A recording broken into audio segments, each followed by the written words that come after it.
Good evening, ladies and gentlemen. Mrs. Sundari Nanda, Special Commissioner, Human Resource Division, Delhi Police. Ms. Suneeta Reddy, Vice President, AIMA and Managing Director, Apollo Hospitals. Ladies and gentlemen, it is a pleasure to have you with us in AIMA's Womenspeak program. In today's session, we have a very special guest who is a role model for girls aspiring to join the police force and who's reforming the police to make it more technology savvy and public friendly. Sundari, it is a real privilege to have you with us, and many thanks for agreeing to do this session for AIMA. An IPS officer, you are currently the Special Commissioner in Delhi Police's Human Resource Division. Earlier, you have been posted in Goa, Arunachal Pradesh, Mizoram, and Puducherry. You have also had a tenure in the CBI, the Central Bureau of Investigation, where you founded the Cyber Crime Investigation Cell in 2000.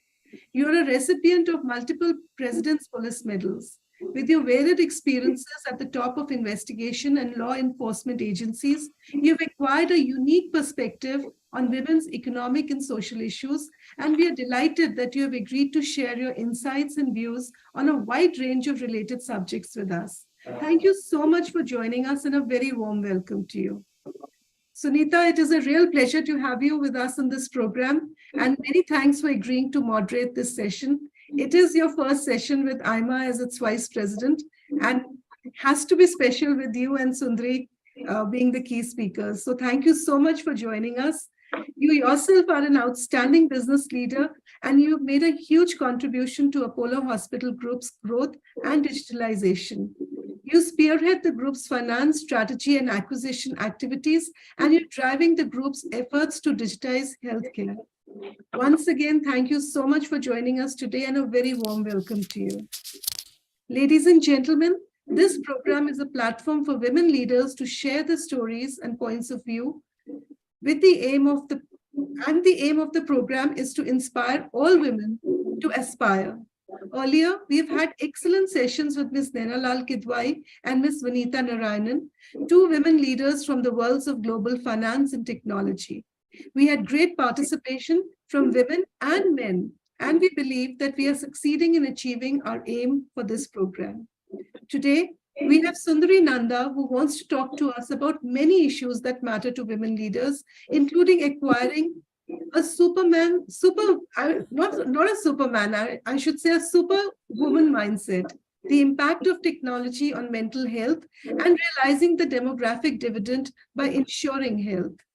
All these issues are important for women leaders as they look after not only their careers, but also shape the next generation. Acquiring a superwoman mindset is particularly useful for women who doubt themselves. Aspiring women leaders must know that leadership is never granted. It has to be claimed. Believing in having superpowers is the foundation of leadership. Technology's impact on mental health of the new generation is becoming a concern as the smartphone is taking over lives. While the discrete little device has put the world in one's hand, allowing access to all kinds of information, entertainment, and engagement, it has also opened up the floodgates to new vulnerabilities. The society wants the digital space to be safe, especially for the children and young adults, and the state has to figure out how to ensure that without becoming a nanny. We are pleased to have Commissioner Nanda with us today to tell us about how we can deal with these issues. With these words, it is now my pleasure to invite Suneeta to take over and conduct the session. Over to you, Suneeta. Thank you. Thank you, Rekha. It's truly a pleasure and somewhat a wonder to be here today, because we're in the middle of a raging cyclone. And if not for technology, this would have been impossible. Maybe 15 years ago, this would have been impossible. And really, I think, in setting the context for today's discussion, we really need to understand the penetration of technology and also understand, and interplay it with the impact that it has had on women's lives, on families, and on children. In that context, I think as an Indian, and being in India at this time, in 2022, we should be very proud of what the country has done. India is probably the only country where the digital penetration is 54%, of our population have smartphones. And if you look across the world, the way that digital has played out is that it is really changing people's lives. I think the world across, 36% of the population is now using the phone for all their digital transactions. About 40% use them as a payment method, and another 40% actually use it for saving. And for women, this is a great leveler because not only does it give them transparency, it gives them security. In fact, technology and digital inclusion has actually solved for about 7 out of the 17 SDG goals, which are the Sustainable Development Goals that the UN has set. And that itself is quite incredible, and that India has made such a huge lead in this space, from hunger to poverty to education to healthcare, and again, in bringing more women into the workforce. I think that digital is here to stay, but it must stay for the common good of all. And this is where I think having Ms. Nanda here with her background as in human relations, which, very, very, I have to say for me, very hard to really find someone with that perspective, her deep understanding of what is expected in terms of, policing the nation, understanding what needs to be done, and looking at it from a humane perspective of what a child might need or a woman might need. All of us understand that, the internet has made the world transparent. We know they keep, while the word privacy is enhanced, it is still very transparent. And children, in a way, have become obsessed with their smartphones, whether it's, just looking at it for entertainment. Sometimes it's also about education, which is a good thing, but it's about communication, and it's about how you present yourself to the rest of the world, or how people use that information to present you to the rest of the world. And I think this is where, there is a lot of misuse of data, whether it's, people using it to, using the data to form an AI and an algorithm to make you want to buy things online, or whether it's cyberbullying. There is so much happening in that space. So I'm glad that Rekha's organized this session, because very rarely do you see talent like Sundari come forward to speak in a session like this.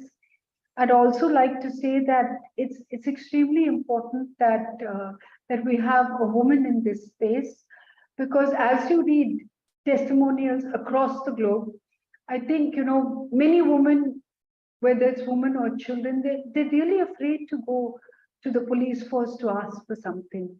And while most of us think it's about rape, yes, a lot of it is about rape, they've never really seen the humane side of the police force. But it's also digital, because data has become the new danda, and it plays a hugely important role. In the past, you would always need to have proof of what has happened. And I think that dealing with the male police officer is really, I wouldn't say as nice or as fitting as dealing with a woman police officer. So thank you, Sundari, and let me hand over the mic to you for your comments. Thank you so much, Suneeta. And at the outset, I just want to say how delighted I am to be here this evening with all of you.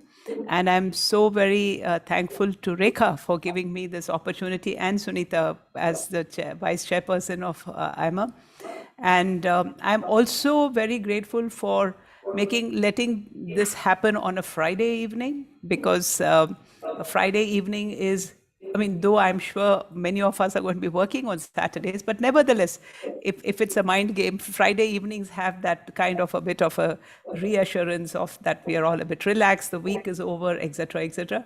So I'm doubly thankful for this Friday.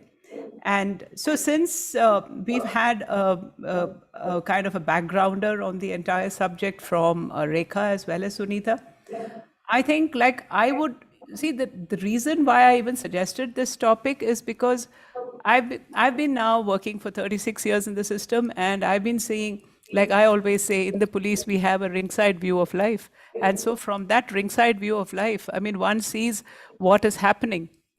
And just to take you back, the initial days of cybercrime, say in the early 2000s, I think one of the first cases which really, those days when I was in the CBI, I think one of the, I'd like to just highlight these cases, A, to make it more interesting, and B, to also see what is the depth of influence of technology on human lives. For example, this was a case in Pondicherry, and I remember we getting a complaint from the embassy, the UK embassy, that one of their companies, so there was a DOS attack on one of the companies, denial of service. And then those days we went into it in great detail. So why I'm again taking you back to an incident that happened in the early 2000s is that, these things have happened, and now perhaps now the flood it's become a flood which we really need to do something urgently to dam up.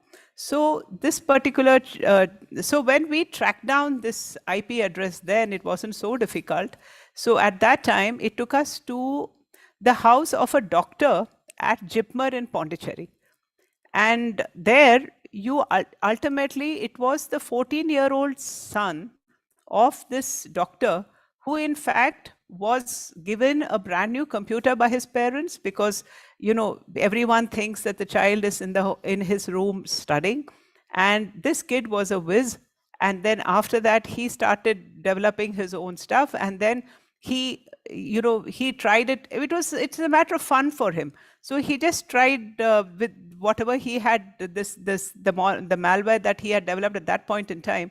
So he just started this denial of service DOS attacks on that company. And then it became a kind of a big complaint from the embassy. And it was sad that we had to kind of, detain that child, and because, he had to be sent into custody, etc. And, another problem is at that point in time for these kind of kids who inadvertently get into cyber crime. So we don't even have, those days we didn't even have, even today, we don't have proper detention facilities for kids like this because they could be from any kind of background, etc.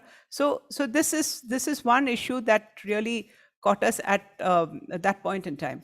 And then after that, you came across Nigerian criminal gangs operating in India, and in India, where they would just steal your identities. And then, and in fact, we recovered identities of about 2,000 plus people from the USA with the Nigerian criminal gangs operating out of Hyderabad. You see, so those identities were sold in the organized crime market, as ripe identities, unripe identities, those kind of code words. So that particular aspect, that is another aspect of the other side of technology that I would like to highlight in this particular thing, because that's another aspect we have to consider.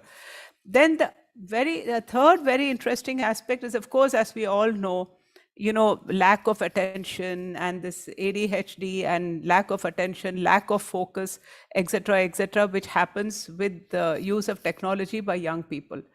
Now, the other interesting thing that is also happening is, and a subject which has really kind of engrossed me right from before, is the effect of information on societies. Now, I'll take you back to, again, many decades ago, when I was posted in Arunachal Pradesh. So in Arunachal Pradesh, so there are these border districts, very remote border districts bordering China in Arunachal Pradesh. So when we are looking at the crime figures there, so those are basically tribes of Arunachal Pradesh who are very upfront. So if they had an issue, they were warriors. So they're very upfront. So if they had an issue, they would just go and I cut off the person's head or something like that and bring it to the police station and say, here, this person did this, and so I did this. So here I am. So it was like that. But then, suddenly when I was monitoring the crime figures after a couple of months, this I'm talking about 95 and all that. So then I noticed after a while that there were, apart from just straight out murders and homicides, we are getting things like cheating cases, 420 IPC cheating cases. So that kind of really caught my attention, and I said, I said, whoa, why is this happening? I mean, how is it that we are getting cheating cases from there? Who is there to cheat? They're such close communities. And then it struck me that, very recently, they had introduced cable TV into those remote areas. I mean, I'm talking those days of cable TV. So they had introduced it into the remote areas. Then we realized that, probably because when information goes into a society, a static society, that information obviously gives information, it has images, it disturbs that population. And because of that disturbance in that mental disturbance, that agitation it creates, perhaps because of the information and the images. So the nature of crime in these areas then started changing. So this you will find, like you mentioned about internet penetration in India. So you will find that even those early days, we got cyber crimes reported from cyber cafes in remote parts of Himachal, in villages, and today there is no limit to it. And the case in point is, like during the second phase of COVID in Delhi police. So when we were battling with COVID here, so we had suddenly our 112 noticed that there were a lot of people who were in want of remdesivir and oxygen cylinders, etc., during COVID. So, so then what happened? We realized that suddenly there were these scamsters, cyber criminals, also started, posing as somebody who could supply remdesivir and oxygen cylinders. And even in that tragic situation, especially phase 2 of COVID, even then they went out to dupe citizens. So we had, at that time, we had carried out an operation, which is, I mean, that's not in the context of this, but ultimately from 7 states across the country, within a matter of a month, we have picked up 226 people, and all of them are young people in the age group of 21 to 35. They're all, so this, and you would all have listened to this, must have seen this serial and this movie called Jamtara, it's there on OTT and all that. So these boys who have hardly passed out in the normal sense from school, they are so tech sound, they are so tech brilliant. And that is why you have every other day nowadays, you have that your electricity bill is, your electricity is to be disconnected, your phone is going to be disconnected, do this. So these are all this gang of these young people who are actually operating across the country, and these are young people. So, and another interesting issue I'd like to take you back to before I kind of, come to what I'm trying to drive at in this particular session is that, there's very interesting, a case of causing concern to all of us is, the high rate of suicides in the army and in the border guarding forces, etc. So, when it was gone into, I mean, I'm just not going to get into too many statistics here because we are talking on issues here. So, when this issue was gone into, we realized that, in the olden days, like, for example, the Jawans who are posted on the borders, like in remote borders, they're standing at their post guarding the country at that time. So earlier days, if there was an issue at his home front in his village between his wife and his mother or anything like that, you see, then what would happen? Maybe a letter would come. But by the time the letter comes, the heat of the moment is kind of lost. I mean, it comes to him after 2 days, 3 days, etc. And then he gets to read it and react. Then later on, perhaps they would book, as those times, they would book a PP call. And in the PP call, maybe he would kind of, by the time the person, his wife or whoever are the warring parties in his home front, they come to the PP booth and then they speak. And at that time, the heat of the moment is gone. But what is happening now, interestingly, is the boy is on border guarding duty. And perhaps many of us may not have an idea of how monotonous, and it's like it's just miles and miles of nothing. And you are in your bunker, you're doing border guarding, and which is critical. And there is your phone rings, and then the phone says, like, and there is a wife who's screaming at the other end and says, oh, your mother is doing this to me, you're good for nothing, etc., etc., etc. And then the son rings up and says, today is my birthday and you're not here, you are never here, etc., etc. So when this goes on and on to a person when he's sitting at that remote bunk there, so one fine day he just loses it. In the heat of the moment, he just picks up his service revolver and takes his own life. Now that is one thing that is happening on that side. Now, the same thing is happening, the high rate of suicides among youth today, because that is the negative side, which I would like to highlight, is that, because of overstimulation, the depression, I think, like you already mentioned it, that, technology has got, besides its very many positive points, it's got a lot of very negative points also, which we need to address. And the thing is, again, I think we are seeing other issues, like, for example, addiction. Now, addiction to technology, to internet, is also causing a lot of marital problems, because there are cases, so many cases which have been reported, where especially addiction to pornography is genuinely making, at least I can tell you about a couple of cases which I have listened to them firsthand, where addiction to pornography just doesn't allow good conjugal relations, because there is something to do with it, which of course psychologists would like to address. But this was a very a matter which is pretty alarming, as to what extent has technology penetrated human life, to the extent of even affecting conjugal relations.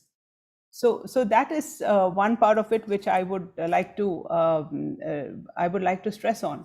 And of course, like many years ago, it affects, like many years ago, there was in the Army Public School in Delhi. So, the sheer bravado, because of, that the social media persona, that, kids, that showing off on social media, that I am this one. And so there was this picture of this schoolboy from Army Public School in Delhi, who was, like teenagers. So he was basically some intimate moments with his so-called school friend in uniform in the school loo. This guy clicked those pictures and posted them, and it went viral. So, and then the girl's parents and the rest of it happened. So this is another aspect, because where you see that girl, see, nothing happened to the boy, of course, but the girl's self-esteem, and the thing is, like, all his friends saw her pictures, etc., etc. So it was heartrending to see what it was doing to that girl. And now, at least now these kind of instances are becoming morphed pictures on WhatsApp, all these kind of things, extortions, of course, on WhatsApp, morphed pictures on WhatsApp, etc., etc. It's like becoming huge. So then, you see, my concern is basically from this, is that, see, today, I think and this is not really a policeman kind of police kind of perspective, but I'm here also as a citizen, and I feel that, okay, we are totally talking about the demographic dividend, and India's demographic dividend, and etc., etc. But that we are going to do well. We've got the youngest working population, and we are going to do well, etc., etc. Since, I think all our esteemed guests on the show, you are all people from the industry. So, and so you obviously know much better than me about this, but I just want to kind of highlight this for discussion, that even I take you back to a quote from the Prime Minister, who said it is critical to prepare the demographic dividend. And but again, when we look at as to where do we stand in terms of potential and realization of this one-time demographic opportunity, then we see that where, I was looking at some figures. So they say that the highest working age ratio would be between 2021 and 2041, with the peak in the working age ratio occurring in 2031. And so theoretically, based on this demographic dividend, India should have a golden period in 2 decades, 2020 to 2040, if the demographic dividend is harnessed properly. But here we know the other parameters. I'd like to spell those out. it requires a healthy population, especially women and children, educated young people, especially girls, a skilled workforce, and of course, and all this will generate a high-performing economy. And these conditions have to be put in place well in advance. But did we now, when we look at where we stand, vis-a-vis all these right conditions that we see, like for instance, as per the National Family Health Survey, more than 1/3 of population children, 35.5%, are stunted in India, indicating poor health, education, and professional prospects in later life. And then more than 57% of women in the age group of 15 to 49 years are anemic. And this is what, I mean, the figures that I have. Then, and we all know about the level of skilling that is there. People finish, even when we do recruitment in the police. I mean, there is some people come in saying that I've done my post-graduation, I've done this, but then you can't write a paragraph in a straight paragraph in English. I mean, you can't, even in Hindi, you can't write that. I mean, so it's a question of, just these degrees and no actual literacy as such. So again, so it is a question of having so many literate people, and then again, there is unemployment. So basically, I just want to kind of, take you through this entire scape. I mean, saying that, what bothers me, as I've seen over the years, is that technology slowly started penetrating, etc., etc. So what was a trickle is now had become a kind of a stream and a river, and now it's becoming a flood. I think, so what do we do? Are we doing anything? And do we have? We are trying, of course. I mean, schools are coming up with a lot of, education, literacy education, but, also where we are headed. So it's also like, I don't have anything to do with it. We've seen this attitude with schools. I mean, the minute anything is reported in school, it is like the first thing the school management does is to wash their hands off. And it is so, in fact, I had an interesting conversation with the then principal of Army Public School. I said, why do you even have to report this? I mean, here were two hormonal kids just doing some kind of a sexual exploration with it. Why don't you kind of just stem it with your school? We could have come in as counselors. Why do you have to, make it a police case and etc., etc.? So the human ego comes in, etc., and complicates the matter tremendously for kids. So I think what I basically want to kind of put up for, discussion and thought is, I think the urgent need today is to learn to, is to do something about, balancing the use of technology, because it's something good, and we've created something. There's lots of good in it, but there's lots of not so good in it, which the not so good, if unchecked, will just overpower what is good about the technology. Like we have a lot of, because we have a lot of working women now. And I see especially like a lot of younger working women who are not so lucky like my generation. Like I said, like the baby boomer generation, we still had the bridge, we had both. But today, with less of care and less of joint families together, you see mothers, just the minute the child is just whimpers. So the first thing that is put in front of the child is the mobile phone or the iPad. And the child then just is, okay, khana khao, eat your food, iPad, etc., or the mobile phone, etc. So much so, when the child goes to a place where there is no internet, the child is so addicted that the child, the behavior of the child gets affected. So I am tying this up with the demographic dividend. So there is no research to say what degree, to what extent is the youth of this country in various economic strata affected by technology, in this sense that will not make them productive adults in the way we want them to be, but the way we are projecting the demographic dividend world over. So this is what I would like to flag. And I think with that, I would like to sign off and then perhaps open the floor to discussion.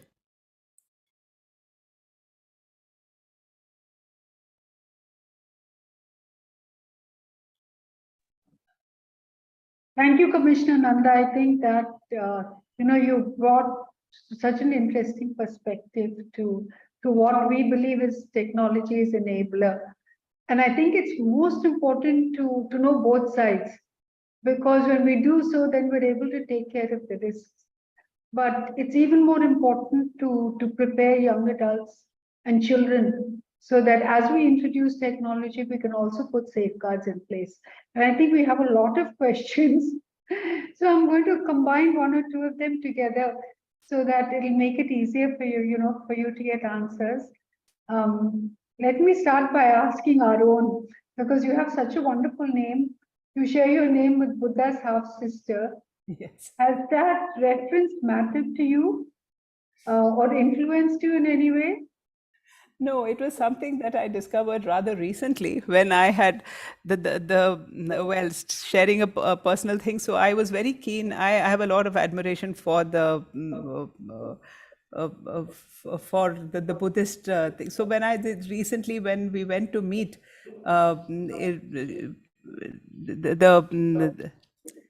when we went to meet I'm sorry, we went to Dharamshala. So that was where, when we went to meet the Dalai Lama. So I was kind of trying to read up about, and then I was very pleasantly surprised to see, my name there as the half sister of Buddha. So, well, I guess the only comparison is that I do have a very philosophical bent of mind, and that's it. Yeah. That helps. That really helps. So let me go back to the questions that we have. So there's a question that, there are many in the generation of 16 to 70 who are doing more crime. So what, the question is, should juveniles be treated like adults? And as a parent, what is our responsibility, and how could we shape this generation of, in that gap of 16 to 17? See, I think that's why that's a crucial balance question. But based upon what I have seen on ground, and of course what each one of us here in this group as mothers or fathers have experienced, I think it is all about communicating constantly with the children and maintaining that line of communication with them and putting things in a perspective. And I think what is really kind of,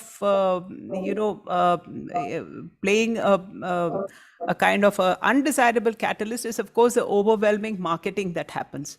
Marketing which drives desires, which drives, you see, because we've seen so many young children of that age take to crime because they need more Facebook likes. So the Facebook likes, you want to buy that dress, so buy the shortest, looking dress and a sexy looking dress for which you don't have the resources, and for that they're willing to go to any limit, and that is why a reality check. And I would say there are no shortcuts here. I think it is about constant interaction with the kids and the schools and the parents, interacting with them to keep the balance. And probably I think the law enforcement and the law enforcement plus industry and law enforcement and the schools, we need to work together, because there is just no one solution to this. You see, because in a couple of years ago we did this we did this cyber sensitization course with all school kids. We covered almost 8,000 kids in Delhi, and the kind of stories, my God, it was a tip of an iceberg.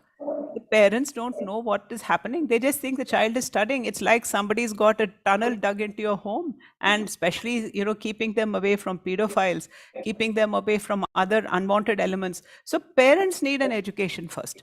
Parents need to understand, without psyching them out, that yes, this is something good. It is like good chocolate. Too much of it is a bad thing. So how much is good and what all do they need to, and about parental controls, especially with all these video games and PlayStations, etc. So I think corporates are, the big tech is doing something about these the time checks and parental controls, etc. But I think we need to have a more focused approach to it at the level of industry, government, and big tech. Thank you. So there's a question here which says, what is the legitimacy possibilities of tracking a kid and their online activities? No, if it is I don't think legally there is anything illegal in a parent tracking the kids' activities. Like we all know that probably, I say, many years ago, a decade ago, the only reason why I had a Facebook account was that in case my daughter, who was then in the US, if she wasn't picking up the phone, the way I knew that she was well and okay, that I would see her Facebook posts. So I don't really think that, that there's anything illegal to tracking your own child's activity. Yes. Yeah. Unless the child, of course, is like, for instance, we are talking about the dark web today. We are talking about other things. So, and unless, of course, the child is a major, but he's sitting in your house and he's getting in drugs and doing other things on the dark web, etc. Well, of course, then there is a little bit of an angle which come in there if the child himself objects to it. But otherwise, I don't think so. Yeah. No, but can others track the activities and use it? Yes, of course. Right. So I think that was the question. Could they also? Yes, and that is exactly why we need to be careful. I mean, a child, especially one of the things we really need to educate the children about is like when they go online, there are hundreds of those pedophiles and all, undesirable people out there who want to befriend a child. So there have been many, many instances of, I mean, it sounds gross saying it, but there actually, there are organized crime groups out there, especially with young people.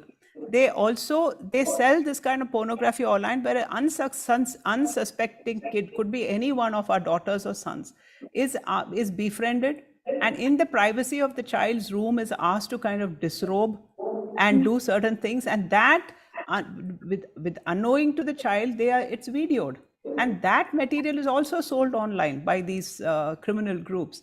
So the vulnerability of our children is huge here. And that is why they need to be educated. So when we did these courses with the kids, and we did it in association with Deloitte at that time, because one of my old senior CBI inspectors officers had joined Deloitte by that time. So we did it with them. And the response of the kids was huge, as well as the teachers. The teachers don't know much at all about the dangers of cyberspace, and neither do the parents. So I think these two groups need to be addressed. Yeah, I think there's also something. So what would you say was consequence management for people who did something like that? Well, it's tough. I mean, there's no one answer to see. It is like for people, it is that once that the child comes clean to the mother, in the case of the child's videos being taken. See, problem is international cooperation in cybercrime is still, as you know, is being battled out in the courts. Like today, though, of course, in Facebook and WhatsApp, even we are still facing that problem. They don't, till the time we decide that once, if their servers are in India, they're subject to Indian law, there is still a lot of debate. That issue hasn't been settled. So it is a very difficult situation. And that is why I chose this particular topic, because there are too many, holes in it. Yeah. So this is why you chose the topic. So let me ask you, what attracted you to this profession? I mean, is it, do you think there are equal opportunities for men and women in the police force? Yeah, I think, it's like every other profession, I guess. I mean, it depends upon a whole lot of things, your commitment, and the government, of course, there's been a lot of, mainstreaming. I mean, I'm talking about the police when I entered the service in 87 and to what it's in 2022.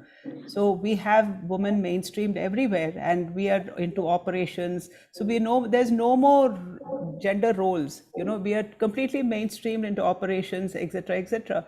So that is a huge welcome sign, as everywhere else. I mean, I think it's a societal thing which is impinging on the government, because at the end of the day, government is a part of society. I mean, people who come into the government are, so from that point of view, I think it's like every other profession. And I think especially with now women going into combat roles in the Air Force, etc., I think it's, I think we've crossed that thing. Yeah. So definitely equal opportunities for all.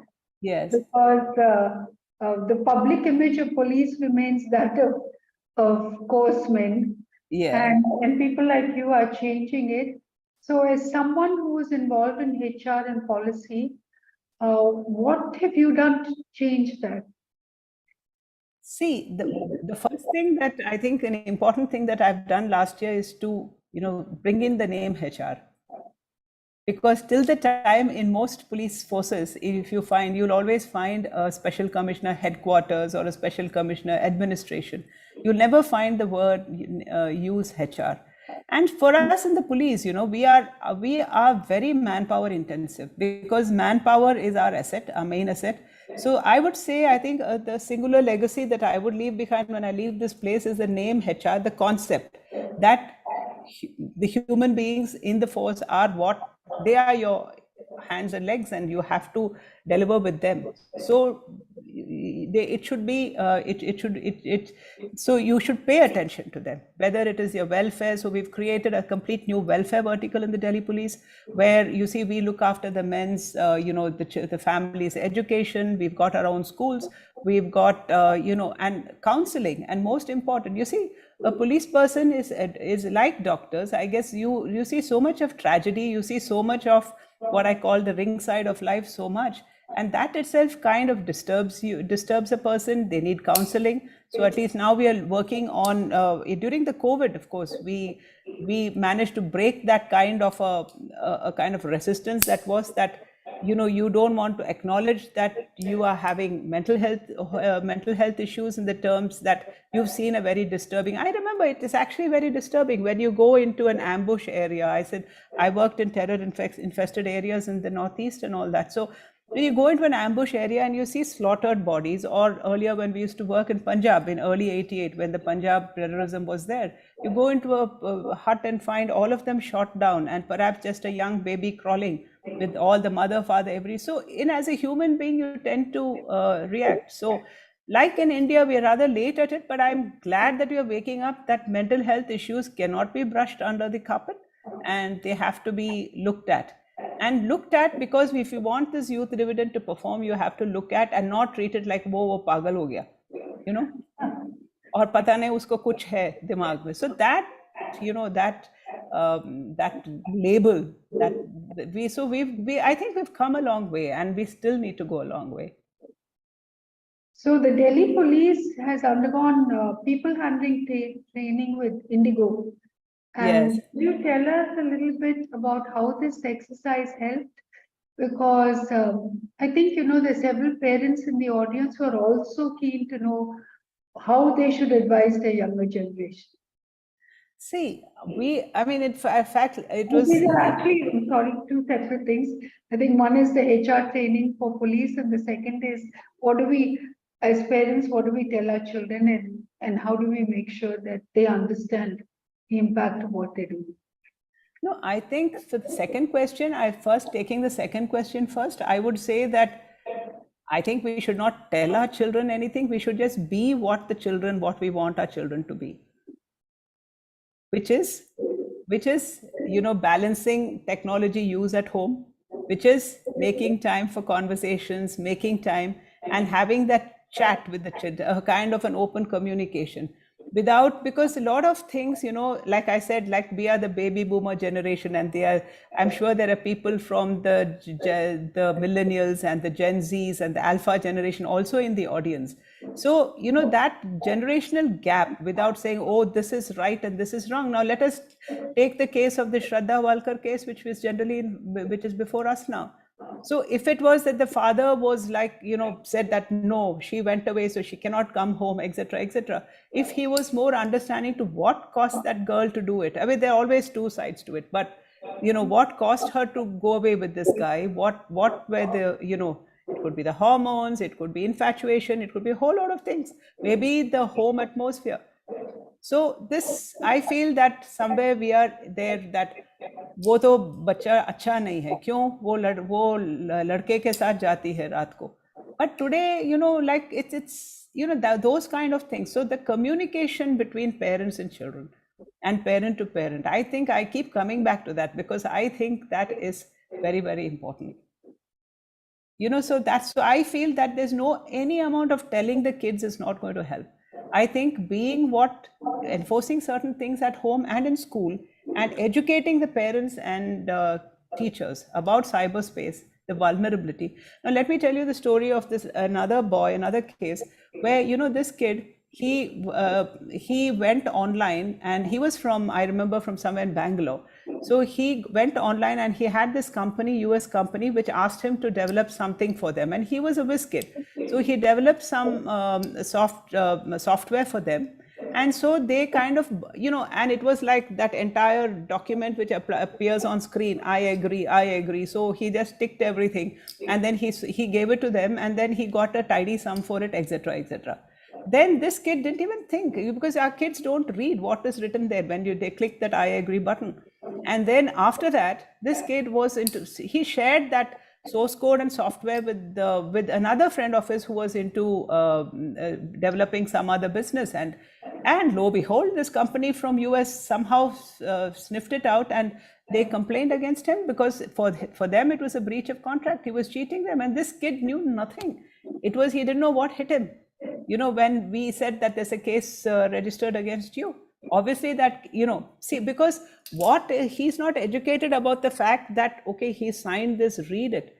He's now committed a breach of contract. Technically, he's cheated them. He's a college kid, technically major. So you see, so a whole lot of issues like that. So you just have to, it's a tough call, but I don't want to sound very pessimistic. But I think it's important that some kind of a cohesive, focused thing. And I'm sure AIMA can do a great deal by going an outreach program in schools with roping in people, etc., young people, creating ambassadors out of young people, because you are the industry, and I think we can do a lot. Yeah.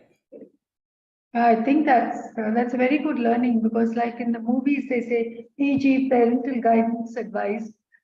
I think that should not go away. And I think that... but that doesn't mean anything, because most of the kids violate it in any way. Yeah, which is why, I think because parents have a big role to play in that. Yes. So, we've understood so much of what is happening online. But the question here is, the internet has really proved difficult to regulate. How can the police ensure safety in the digital world without curtailing expression or association? Police can do the least here. Police only comes in when something has already happened. And here it is, of course, now the IT Act is being revised now, because the IT Act in India was actually made in the early 2000s, because when we first started with e-commerce. So it was basically like, if you look at chapter 11 and chapter 9 it's basically all of those offenses those days was about e-commerce, and after it was made for e-commerce, it was that, okay, let's put in a couple of offenses, but everything has changed now. So the IT Act is being amended and redrafted now. It's because it's kind of, it's the way it's taken over our lives. I remember from the time when we started the first cybercrime cell in CBI in 2000 to now, every vegetable seller, milkman, dhobi, everybody has, look at the kind of spread of technology. So the police, in fact, has no powers to police the internet. So I think we should look at bodies like ICANN. So ICANN is the professional body which manages the thing. So the management of ICANN and all, police has no role in controlling anything on the internet. We can, in fact, what we do is like everybody else, there are even human trafficking takes place online. So we do cyber patrolling online. We create identities, we chat with people. They actually, women and children in India who are being auctioned and who are being sold to various human traffickers across the world through online channels. So we only do cyber patrolling, and we can come into the investigation of cases. Like now, when the AIMS systems were brought down, All India Institute of Medical Science systems, there's a ransomware attack on that. So police could not control that, right? Because that's administered by the government networks, administered by the National Informatics NIC, and the rest of the systems that are there in the government to administer those. So police, I would like to make it very clear here that we have no legal locus standi to control anything on the internet. We ourselves are only doing that's what the FBI does, that is what the CIA does, that's what law enforcement across the world does. But we are very serious about it because the recent Interpol General Assembly we had in Delhi. So cybercrime is a huge issue and we are all focused on it. And at least, quick transmission of evidence, not allowing loss of evidence. If you have to, save evidence in a server somewhere outside, etc., etc. So that kind of, MOUs and, the mutual legal agreements between nation to nation, that is happening. That's a lot of focus in that area. Yeah. That's truly because, from even in our own company, from cybercrime to cybersecurity, I think companies have taken, paid a lot of attention to this space. And maybe, individuals and parents at large should really look at what they can do to protect their own families. Yes. A lot of learning from you. So as we speak about cybercrime and cyber patrolling, I know you lead a very interesting life. You investigated many high-profile cases of misgovernance and economic crime at the CBI. What were the leadership lessons you learned from this exposure? See, it is about, I think, it is about leading a team. Leading a team, and I'm a great one who believes in planning, quick planning and quick execution, because in most of these very big cases we did, it is about collection of evidence at the earliest. And for that, you need to be focused, you need to be clear-headed, focus, and then know where to just mop up the initial evidence so evidence is not lost. And then once you do that, then you need to strategize as to how the investigation is going to go. And I think another important thing is, how to resist pressure and, be absolutely professional. That could come at a lot of personal cost, but I guess that's a very individual thing. But I think, and then also I think what is very important is building up a team, and which is not a team who is committed to, it's not necessary that your skilling can happen, but your innateness, your commitment is what is important, because learning can happen these days. But somebody can be, I would rather put with a team, a person who's more cohesive in the team than maybe 2 notches below on the learning grid, so that was and looking after them. So basically, I think leadership is all about vision. It is about strategy. It is about anticipating what is happening and then leading the team and using the best man for the job. You should know who's got the skills to do what. That's wonderful. So thank you, Commissioner Sundari Nanda. I think we learned a lot from you. It was interesting that, you started with prepare the demographic dividend. Because I think, once we know the risks ahead, we can prepare ourselves. And the second, the role that parents and agencies like, you're the police organization as well, the CBI, can play in protecting individuals. I think that is really an important learning. But the third, like you said, from your leadership learning, is to inspire people to do the right thing. And in that way, I find you not like Buddha at all. Thank God you're only, because Buddha would have said that's your karma. If you do something wrong, you face the consequences. But truly, you are a half sister, because I think you really take that action into your own hands. Thank you very much for spending time with us this evening. I truly enjoyed it, and I hope the audience did too. Over to you. Thank you very much for having me, to both Suneeta and Rekha, and especially to Rekha, because I think I thoroughly enjoyed this. And thank you so much for having me, and look forward. And in case I could do anything with AIMA on this score of, educating this, I would be happy to take that forward. Yes. Thank you so much. Thank you. Thank you so much, Sundari and Suneeta. I think you were a formidable combo today, and a lot of learning. Yes, technology has made our lives so much easier, but you really brought out the scary side of it. You were very blunt and upfront about what it can really do to young people. And having young people at home, you tend to, listen to you. One tends to listen to you very carefully as you say that. And AIMA would be delighted to work with you and your other colleagues as you have offered. And we'd love to have you on board in AIMA and have many more sessions with you. And Suneeta, wonderful to have you on the AIMA platform. It's a great start. I'm looking forward to having many more sessions with you going forward. Thank you, Rekha, so much, especially with interesting people like our Commissioner Nanda. Yes, absolutely. And a big thank you to all our audience. We were over 355 people. There were 355 online. So, and there were about 198 at one point in time here. So we were over 550 people listening to you, Sundari. So I think it's been a great session, and thank you so much again for joining us. Thank you.